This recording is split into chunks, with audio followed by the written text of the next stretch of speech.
ধার্মিক ছিলেন, তাই অজামিলের গৃহে এলেন নারদ সাধুর বেশে। মহন্ত স্বভাব তারিতে পামন, আপন কর্ম না থাকিলেও তারা যায় পরের ঘর।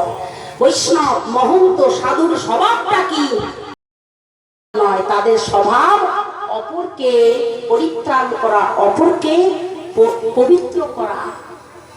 তাই সেই সাধুর বেশ ধরে এসেছিলেন।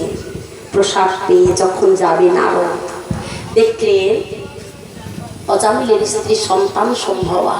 মা দিকে আসলে বুঝতে পেরেছি মা, তোমার গর্ভের যে সন্তান, এই গর্ভের সন্তান যদি ভূমিষ্ঠ হয়, আমি তার নাম দিয়ে গেলাম আগে, তার নামটা রেখো নারায়ণ। নামের কত মহিমা, নামের কত কৃপা। ভাগবতে সুখদেব শ্রী সুখদেব আমার পরীক্ষিতের চরণে জানালেন, তুমি ভাবছো মাত্র সাত দণ্ড যদি কেউ নিজ মনে কৃপা করে সেই শুদ্ধ ভক্তি ভগবানের চরণে দিতে পারে, সে ভক্ত পৌঁছাতে পারে ভগবানের চরণে।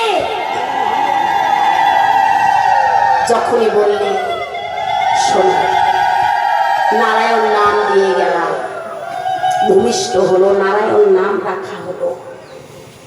এমন আসক্তির বন্ধনে অজামিল আবদ্ধ হয়েছে।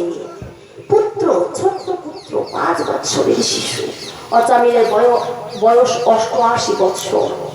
কখন যেন নিজের আয়ু বেলা দিনমণি অস্তাচলে চলে যাবে, মৃত্যু হানা দেবে, সেদিকে ভাবনা নাই। তবুও ভাবে আমার অবর্তমান কালে এই পুত্রকে রক্ষা করবে কে? দেখুন ভাগবতের কেমন শিক্ষা। আহারে বধূ, আমার অবর্তমান কালে আমার পুত্রকে কে রক্ষা করবে? আমরাও এই ভাবনা ভাবি না, কিন্তু ভেবেছ কি সেই ভাবনা? আমার বলতে কেউ নাই। একটু আগেই বললাম, বাসতে হয় নিজের স্বরূপটাকে ভালোবাসো, রূপটাকে ভালোবেসো না।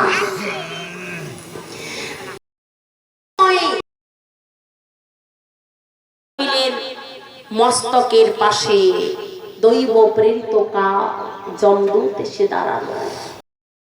বিকট চেহারা দেখলে, বিকট চেহারা দেখে ভয়ে মলমূত্র ত্যাগ করে ডেকেছিলেন নিজের ঔরসজাত পুত্র অজামিল। কাকে? নারায়ণকে। 4 অক্ষরের নাম নারায়ণ। কোথায় পুত্র নারায়ণ? রক্ষা করো, রক্ষা করো নারায়ণ, তুমি আমায় রক্ষা করো। আমরা জানি মলমূত্র ত্যাগ করলে দেহটা অপবিত্র হয়ে যায়। ভাগবত বললেন, দেহটা তোমার যেই জায়গায় থাকুক, হৃদয়ে যদি শুদ্ধ প্রেম আর ভক্তি থাকে, এবং শুদ্ধ প্রেম ভক্তি দিয়ে যদি ভগবানের চরণে তুমি সেইভাবে ডাকতে পারো, ভগবান তোমাকে সাড়া দেবেই দেবে। অজামিল ভয়ে মলমূত্র ত্যাগ করে নারায়ণকে ডাকলেন, তবু নিজ ঔরসজাত সন্তান নারায়ণকে, ভগবান নারায়ণকে নয়। সুখদেব বললেন, দেখুন নামের কত মহিমা। নারায়ণ সাড়া দিলেন বৈকুণ্ঠে, যাও অজামিলের দেহটা নিয়ে এসো।